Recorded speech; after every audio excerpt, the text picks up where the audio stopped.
Bonjour amis internautes, merci d'être nombreux en train de nous suivre. Merci surtout pour votre aimable soutien et que nous apprécions beaucoup. Et aujourd'hui encore, nous sommes revenus, eu égard à la situation qui était un peu sérieuse avec l'histoire des Banyamulenge concernant le pays le plus démocratique du Congo. Inus 24 avec Denis Kaenge vous a proposé une nouvelle émission avec notre bien-aimé Yvette Katoto, qui est, je vous avais rappelé la fois passée, qui est juriste des formations et qui a beaucoup suivi cette histoire. D'ailleurs, d'ici là, elle prépare un livre très important sur cette histoire qu'elle maîtrise bien. Alors, on a jugé bien de l'appeler encore à nouveau parce que la situation en République démocratique du Congo a évolué, beaucoup évolué, dans le sens que les Banyamulenge se sont même eu l'opportunité de ce que le chef de l'État leur avait offert en disant que les Banyamulenge baza bande konabiso.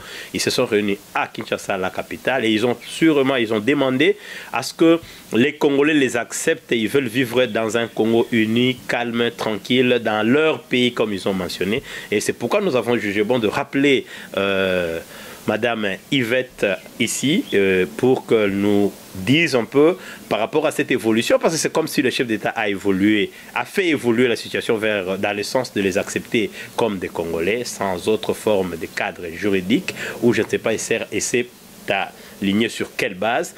Alors nous voulons entendre la spécialiste pour qu'elle nous dise, elle qui maîtrise à la fois l'histoire, comme il avait expliqué la fois passée, les faits précèdent, vous avez dit les faits précèdent les faits précèdent les droits. Bonjour Maman Yvette. Bonjour Denis. Nous revenons encore une fois avec l'histoire des Banyamulenge. Merci d'abord pour votre participation la fois passée et que ça a donné, comme on dit en anglais, good feedback à Inus 24. Ils ont souhaité que vous fassiez partie de cette maison Inus 24 Australie. Alors c'était bien le feedback et nous vous remercions pour ça. Ok, c'est moi qui vous remercie.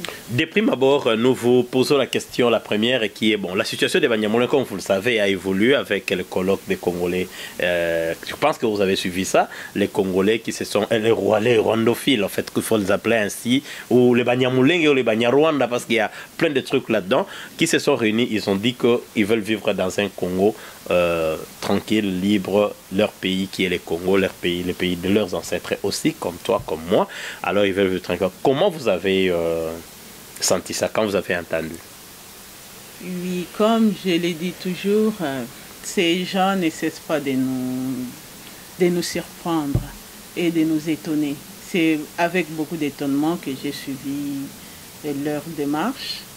Ils sont en train de dire qu'ils veulent vivre en paix dans les pays de leurs ancêtres.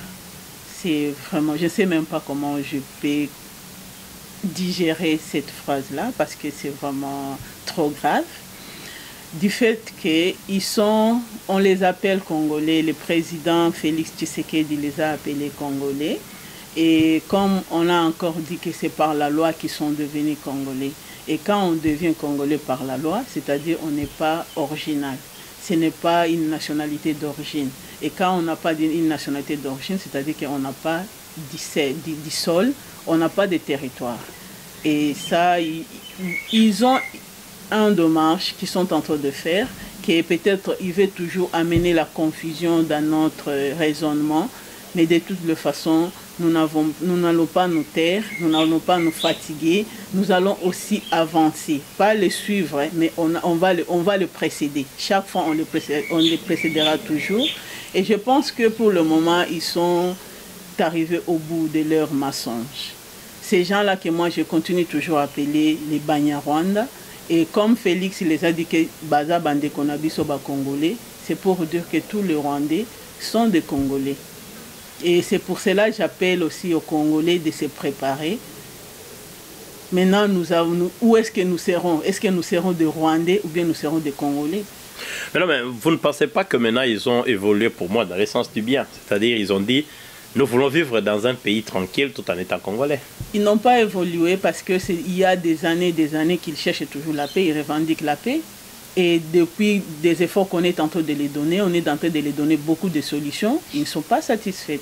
Parce qu'on les a accordés par la loi la nationalité, mais ils cherchent toujours la paix. Quel genre de paix qu'ils sont en train de chercher en venant avec des armes? Mais cette fois-ci, ce n'est pas les armes. Hein. Ils se sont mis ensemble, ils ont réfléchi, ils ont dit, bon voilà, nous voulons vivre au Congo, notre pays, en paix. Ok, comme tu l'as dit, qu'ils sont venus vivre en paix, ils ont parlé de la paix, mais les colloques là qu'on a parlé, ou bien les forums qu'ils ont fait avec le président de la République sous le patronage du président de la République, c'est la suite des accords de l'Addis Abeba. Et je pense que tu te rappelles encore, les accords de l'Addis Abeba, c'était après les Sun City qu'on a fait encore pour faire suivre. Donc c'était c'est dans le suivi des accords de Sun City. Et ce n'est pas seulement les Banyamulenge. Quand on parle des Banyamulenge, c'était pour les groupes armés. Et comment toujours les gens qui cherchent la paix, ils continuent toujours à s'identifier comme des rebelles. Bon, il semble, selon eux, ils ont pris les armes parce qu'on les a refusé la nationalité, on a refusé leur terre. Oui, maintenant on les a déjà accordés. Ils sont rebellés, en fait, selon eux. D'accord, je n'en disconviens pas. Ils ont pris les armes pour revendiquer la nationalité. Maintenant qu'on les a accordé cette nationalité, il faut d'abord qu'ils déposent les armes. Donc, voilà, donc pour les accommoder pour vous, il faut qu'ils déposent d'abord les armes. Oui. Est-ce que vous... Et ils ne s'identifient pas, c'est ce qui est complexe, ils ne s'identifient pas aux groupes armés. Ils ont dit que ça ne leur concerne pas, nous c'est la paix. Nous voulons vivre dans notre pays en paix. Ok, je pense que tu n'as pas bien suivi leur colloque et leur conclusion des forums parce qu'ils ont dit ceci, que ils ont pris les armes, ils ont même le nom de leur groupe là, il n'est pas à confondre avec des rebelles, des AFDEL, ils ont pris, c'est un groupe d'autodéfense. C'est comme le Maïmaï aussi. Oui, les groupes d'autodéfense, nous les avons partout, dans tous les coins. C'est-à-dire, nous avons des gens qui se défendent contre... D'abord, tout le monde, universellement parlant, a droit à une défense, n'est-ce pas? Ok, si c'est là... Si on ne les attaque plus, ils disent qu'ils vont s'asseoir. Si on leur donne... C'est-à-dire pas deux poids, deux mesures. Ils cherchent la paix, ils doivent déposer les armes. Donc, en fait, vous donnez comme préalable qu'ils déposent d'abord les armes avant qu'on cherche la paix. Ah, voilà. Maintenant, comme je voulais vous poser la question de savoir si aujourd'hui il faut les accommoder, qu'est-ce qu'il faut juridiquement parlant? Est-ce qu'il faudrait encore autre chose ou directement... Parce que vous savez, c'est une situation un peu complexe. Comment? Certains disent que la loi du Congo, dès le départ de Belge, après, ils ont dit tout celui qui a été là en 1960. Tout celui qui était là à la nationalité.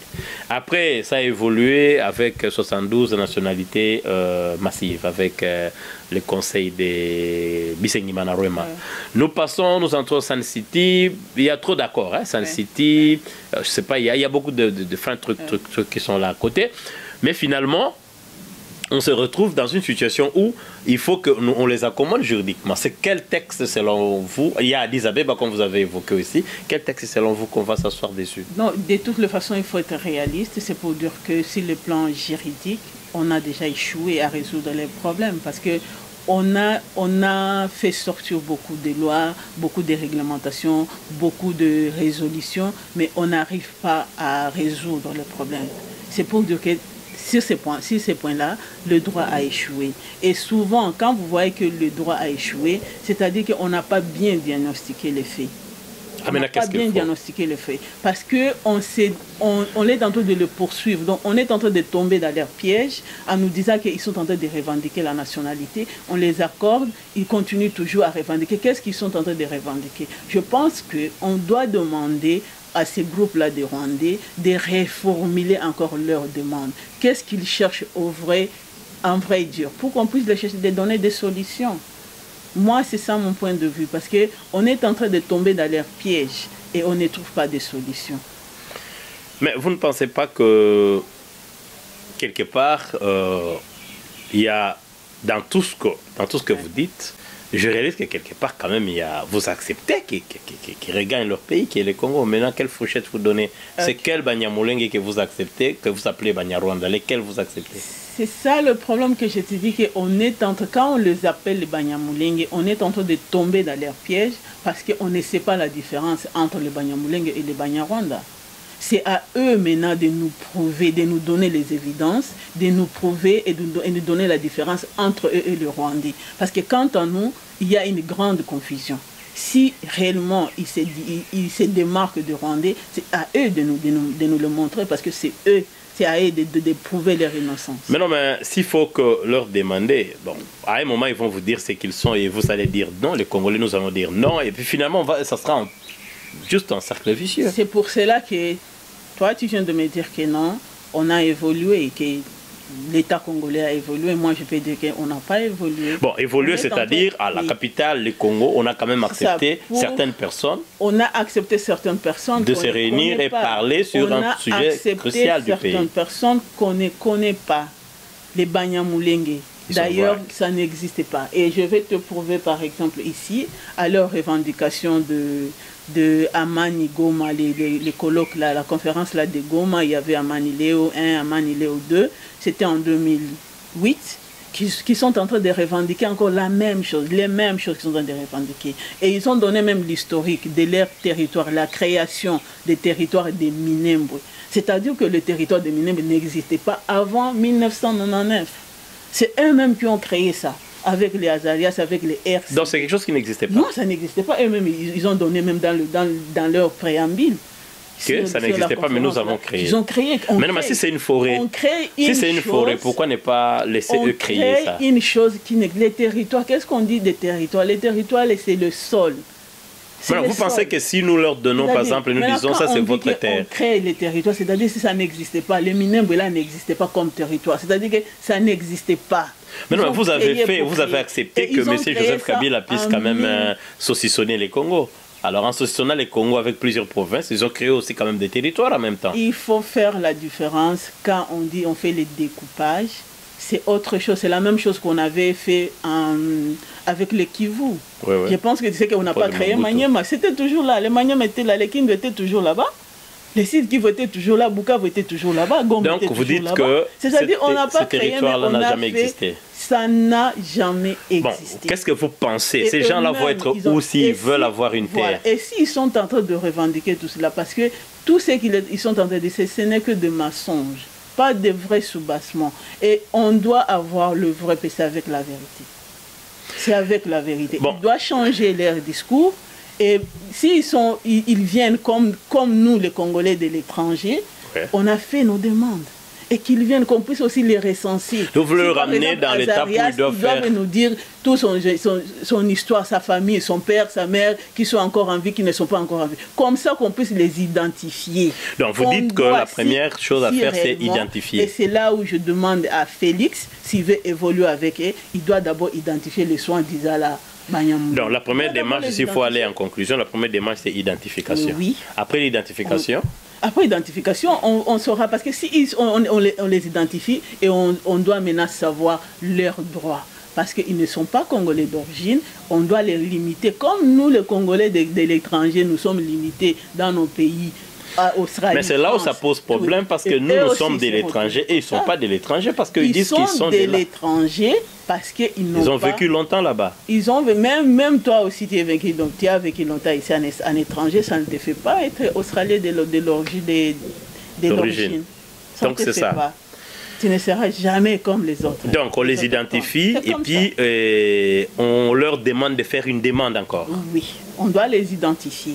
Tout le monde qui veut être congolais, parce que je ne sais pas comment le président va se mettre, mais on doit les identifier. Tout le monde qui se réclame comme congolais, on doit les identifier et les donner des cartes et tout. Et puis ils vivent dans la société comme tout le monde, à ce moment-là. Comme ils ont montré la volonté de vivre avec nous, ils doivent s'habituer à nos comportements. Voilà. Ils doivent, comme nous aussi nous le faisons ici, ou bien en France, en Belgique, et aussi ils doivent s'habituer. Ils doivent aussi apprendre nos langues nationales. Et on ne doit pas mettre les Kinyarwanda comme les troisièmes. Non et non. Bon, évidemment, les langues nationales ne changeront pas, parce que je trouve ça un peu bizarre, parce que les langues resteront comme ça, parce que c'est depuis très longtemps. Et le Kinyarwanda, moi, ça ne me dérange pas. S'il faut parler leur langue, nous on va s'en foutre. S'ils parlent leur langue, mais il ne faut pas parler à nous. C'est comme c'est une langue, le dialecte, on va prendre ça comme un dialecte, ça va, mais pas comme une langue nationale. Non, mais est-ce qu'ils ont revendiqué ça comme une langue nationale? Ils sont en train de revendiquer ça au Parlement, les Kinyarwanda comme une langue nationale. C'est pour cela que je vous dis, il faut bien, les Congolais... Mais non, mais on voit le nombre de locuteurs, parce que là, c'est une folie. Nous devons ouvrir nos oreilles avec c'est une folie, parce qu'il y a combien de locuteurs qui parleront Kinyarwanda? Ils ont un agenda caché. Ils ont un agenda caché. Et ils sont en train toujours d'échanger chaque jour. J'avais suivi ici dans leur colloque des forums qu'ils ont fait ici au mois de février. Ils sont en train de revendiquer des choses de 1891. Donc avant même l'indépendance. Que leur chefferie où ils étaient là après, c'était encore... Il risque même de dire qu'ils sont venus avant nous. Donc, vous pouvez vous imaginer maintenant leur folie. C'est pour cela, c'est une histoire qu'il faut prendre au sérieux. Tous les Congolais, vous devez prendre cette histoire au sérieux. Ce n'est pas du tralala, ce n'est pas des blabla, il faut prendre ça au sérieux. Ils sont en train d'évoluer, c'est pour cela, et ça doit aussi nous pousser à réfléchir beaucoup plus. Pourquoi ils sont en train d'évoluer? Donc nous, on n'évolue pas, c'est eux qui évoluent en fait, nous leur suivons. Pourquoi ils cherchent beaucoup de colloques, beaucoup de résolutions, pour faire quoi? Quelque part, je pense qu'ils ont échoué dans leurs principes, ils cherchent d'autres principes. Parce que à force d'en avoir beaucoup, les autres peuvent dire non, de toutes les façons, ils sont manipulés, de toutes les façons, il y a beaucoup de discrimination à leur endroit, peut-être ceci. Il faut faire attention avec ça. Et nous devons maintenant faire attention avec toutes ces résolutions parlant de Banyamulenge et de Banyamulenge, non. Donc, s'il faut conclure, vous avez dit, la solution, c'est d'abord les identifier et après, on verra les cadres juridiques dans lesquels ils seront. Alors voilà, parce que nous chutons vers la fin de cette émission, qui a été une émission d'éclaircissement par rapport à l'évolution évidemment de la situation des Banyamulenge. Qu'est-ce que vous dites à la fin de cette émission? Nos interlocuteurs, en fait, nos internautes vont retenir. Oui, c'est comme je viens de me répéter, M. Denis, que non, tous les Congolais, nous devons nous mettre debout et mettre nos efforts ensemble pour lutter contre les manœuvres de ces gens. Ils ont des manœuvres, ils ont un agenda caché, ils ne se fatiguent pas. C'est chaque jour qu'ils viennent toujours avec des colloques, avec des forums, ils revendiquent toujours la paix, ils revendiquent chaque jour. Et on doit savoir qu'ils sont en train d'évoluer. Ils avaient revendiqué la création d'un territoire, ça n'a pas marché avec l'RCD parce que tout était annulé, mais aujourd'hui, ils ont obtenu la création d'une commune. Et vous allez comprendre qu'ils sont en train d'évoluer. Et tout ça, pour aller où? Très chers Congolais, levons-nous pour sauver notre territoire. Voilà, c'est le mot de la fin. Merci d'avoir été patient avec nous. Et nous, avec la réalisation de FIWAKA et INUS 24, vous dit merci et nous disons à la prochaine. Merci, Madame Yvette. Merci beaucoup.